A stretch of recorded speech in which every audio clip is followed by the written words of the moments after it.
Hello, welcome back. June the 8th and the UK election is close, and by now you'll have heard endless claims, vague promises, political ping pong on who won't do this, who won't do that. But this is the second to last video in our series on getting the facts out there before we vote on the 8th of June. Now this time we're looking at housing. Now, if you don't have a place to stay or rent you can afford or a mortgage available, but life can be pretty unstable, so let's check out the statistics first, look at the main party promises second, and then look at the future.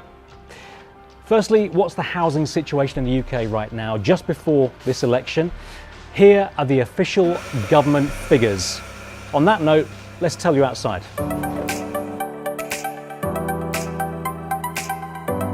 Well, the average property price in the UK is £214,000. In London, it's more like £580,000.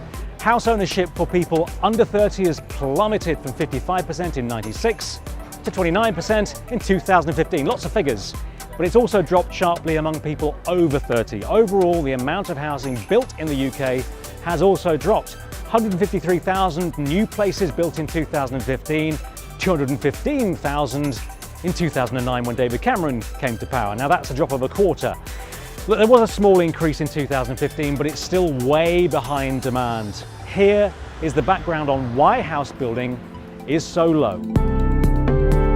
Why? Partly because the property market right here in the UK goes up in value faster than most other investments. The government doesn't really keep tabs on them, but there is a really interesting report from the House of Commons. If you've got a few minutes, have a look at it. It's right here. It says that a third of all high-end properties in London are sold to international buyers. 1/3. Also 7% of all residential properties anywhere go to international buyers. 85% of those are bought as an investment. You do the math. So what does each party say they'll do on housing in the next 5 years after the election? Right, the Conservatives, they say they'll halve rough sleeping between now and the next Parliament, although charities claim, of course, that it's gone up during their time in power. They say they'll deliver 1 million homes by the end of 2020 and say that they'll be better. We don't know whether they'll be new builds or refurbs, but they will support high-density housing like mansion blocks. And 160,000 new homes will be built on government land by the next Parliament.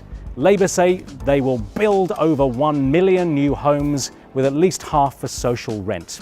Homeowners would be offered interest-free loans to improve their properties. They'll guarantee Help to Buy funding until 2027 and give local first-time buyers first pick of new homes built in their area. They're promising to ban letting agency fees for all renters and make 4,000 homes available for rough sleepers to end homelessness altogether in the UK.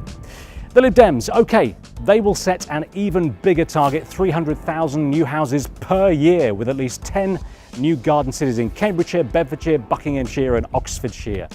They'll stop housing associations from selling off homes to private buyers. They'll raise council tax for second homes and empty properties bought by foreign investors. And they'll also draft new laws to make sure that all houses in England are more energy efficient. That's a big one of theirs. Hopefully that's given you an idea of what's going on and what each party says that they will do. Still, we all need to vote on what they say now and give them a kick up the backside if they don't do what they say now. Look, it's nearly voting time, so we'll finish next time with our update on Brexit and foreign policy. Until then, all the best from Parliament. Good luck, take care.